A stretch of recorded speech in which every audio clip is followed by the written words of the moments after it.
आम का अचार भला किस पक्षी को नहीं पसंद होता। तमाम पक्षियों को ही आम का अचार बहुत पसंद होता है। रानो चिड़िया बना रही थी आम का अचार ताकि वे पूरे जंगल में आम का अचार बेच सके और मुनाफा कमा सके। परंतु गोरी और कालू ये सब कहाँ देख सकते थे कि रानो अचार बेचकर पैसा कमाए।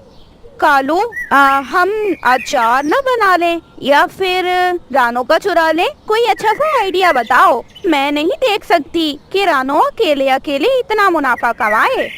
ओए होए, कैसे चोरी कर लूं मैं अचार? और हाँ, चोरी ना करूं तो तू बना भी नहीं पाएगी। तू जैसा अचार बनाएगी ना, जंगल का कोई पक्षी भी खाना तो दूर देखना भी पसंद नहीं करेगा। हमेशा मेरी बुराई ही करते हो। अगर इतनी ही हिम्मत है तो तुम चोरी कर लो ना आम का अचार। ओए हाय मेरी नालायक पत्नी, अभी उसने अचार नहीं बनाया, तुझे पहले ही चोरी की पड़ गई है। पहले रानो को अचार तो बना लेने दे। ऐसे कुछ दिनों में रानो चिड़िया अचार बना लेती है। अब रानो अचार बेचने लगी थी। सभी पक्षियों से ज्यादा इंतजार तो कालू और गोरी को था रानो के अचार बेचने का। ऐसे जब रानो अचार बेचने लगी तो कौवों ने भी उस पर नजर रखना शुरू कर दी। तोता रानो चिड़िया की दुकान पर आता है। अरे बहन, क्या मैं अचार खा लूं? ये कैसा है? थोड़ा सा चखना है मुझे। जी जी, आप चख लें भले भाई तोते।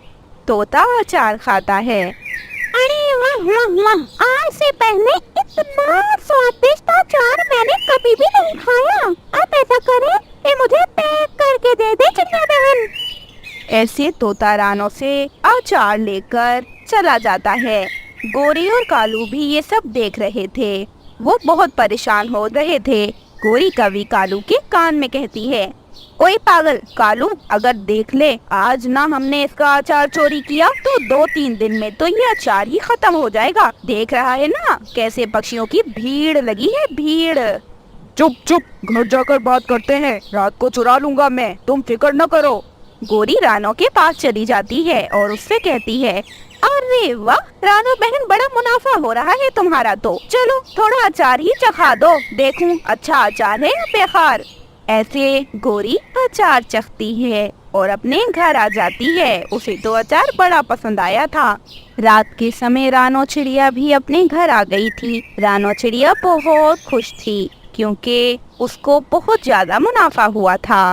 वह तो खुश थी परंतु उसके बच्चे तो उससे भी ज्यादा खुश थे क्योंकि अब बच्चों के लिए भी रानो आज बहुत सारी चीजें लेकर आई थी। अगर ऐसा ही मुनाफा होता रहा ना मम्मा, तो हम अपना अच्छा सा घर भी बना लेंगे।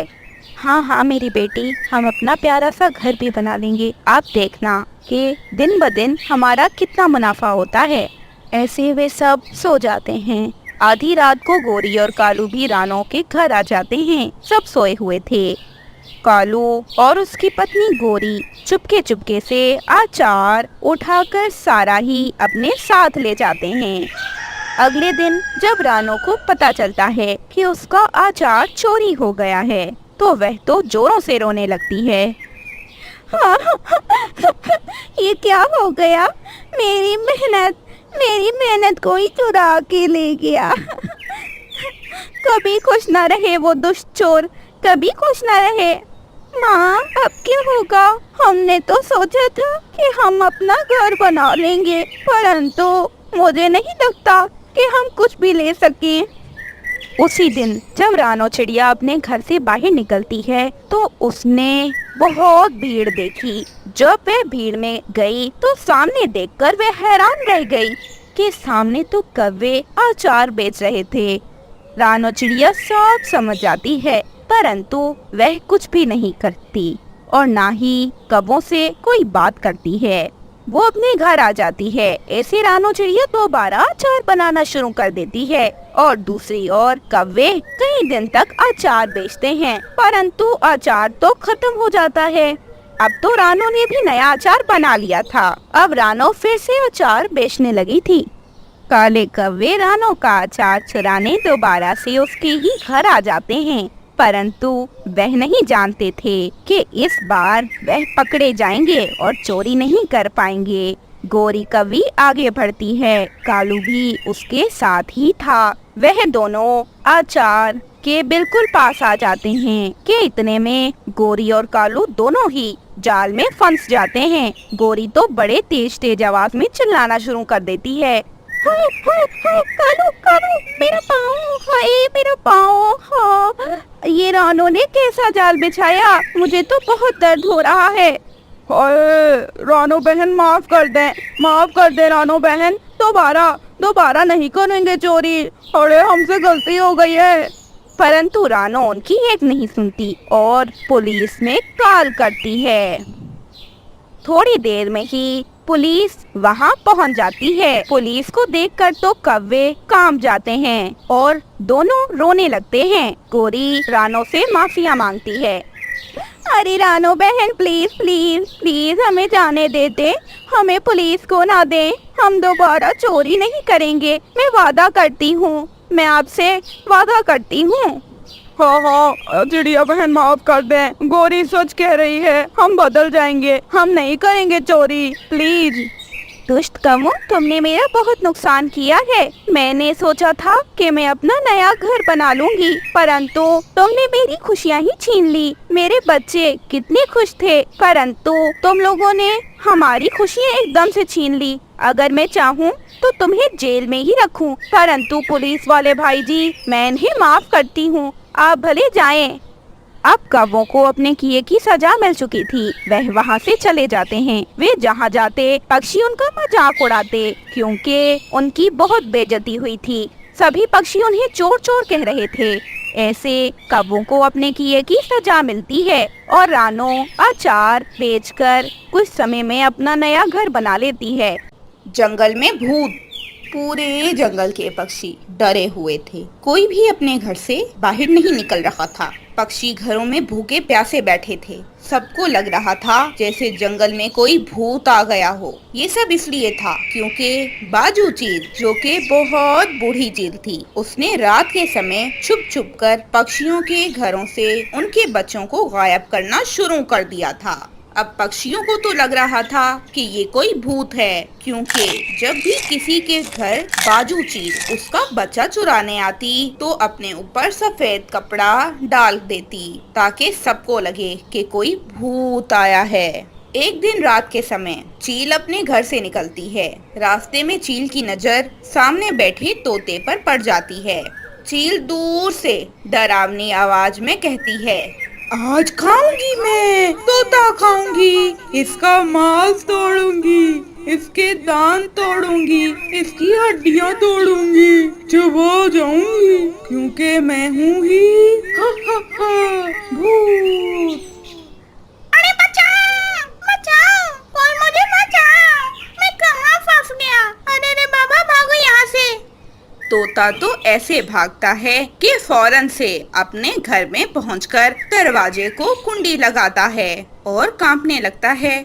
उसकी पत्नी उसे ऐसे डरा देखकर हैरान हो जाती है और तोते से कहती है, अरे तोते जी क्यों डर रहे हो? आप डर ऐसे रहे हैं जैसे आपने कोई भूत देख लिया हो। अरे हाँ, मैंने अभी देखा, मैंने अभी देखा भूत भूत। अरे भूत? अगर आपने भूत देख लिया था तो किसी और के घर में चले जाते, हमारे घर का रास्ता क्यों दिखा दिया आपने भूत को? दूसरी ओर चील तो कालू और गोरी के बेटे जग्गू को उठाने के लिए निकल जाती है। उसने आज भी सफेद कपड़ा पहना रखा था, इसलिए कालू और गोरी तो चीखते ही रह जाते हैं, बचाओ बचाओ, हमें वो से बचाओ, हमारे बेटे और हमारी जान को बचाओ, ये हमें मार डालेगी। चुप चुप, ज्यादा शोर मचाया तो तुझे भी खा जाऊंगी, काली कवरी। चील तो वहाँ से चली जाती है, परंतु उसके जाने के बाद कालू और गोरी बहुत रोते हैं, क्योंकि उनका बच्चा वह चील अपने साथ ले गई थी। दूसरी ओर चील तो जग्गू को बड़े मजे ले लेकर खाती है। मजा आया, भूत बनने में बहुत मजा आया।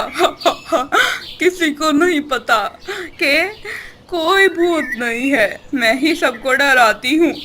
ऐसे ही मैं अपना पेट भरती रहूंगी। एक दिन चील गलती करके रानो चिड़िया के घर पर चली जाती है। रानो चिड़िया भी भूत को देखकर बहुत डर जाती है। भूत तो रानो चिड़िया की बेटी गुड़िया और कुकू दोनों को ही पकड़ लेता है। भूत! नहीं नहीं, मेरे बच्चों को कुछ ना करना, मैं तुम्हें छोड़ूंगी नहीं। रानो चिड़िया चिल्लाती हुई पास में पड़ा डंडा उठा लेती है और चील के सर में दे मारती है। वह इतना मारती है कि चील तो बेहोश हो जाती है। लाइट खोलने पर रानो चिड़िया को पता चलता है कि वह तो एक चील है। फिर वह सारी बात समझ जाती है और वह फौरन से मिट्ठू महाराज के पास जाती है और फौरन से उन्हें सारी बात बताती है। मिट्ठू महाराज रानो की बहादुरी को देखकर बहुत खुश होते हैं। वो अपने सैनिक भेजते हैं ताकि अपने बेटे को देखा तब जाकर उसे सुकून आया। तो दोस्तों, कैसी लगी आपको हमारी आज की ये बारिश वाली कहानी? अगर आपको ये कहानी अच्छी लगी है तो इस कहानी को लाइक कर दें और हाँ, हमारे चैनल को सब्सक्राइब करना बिल्कुल ना भूलिएगा। आपका बहुत बहुत धन्यवाद।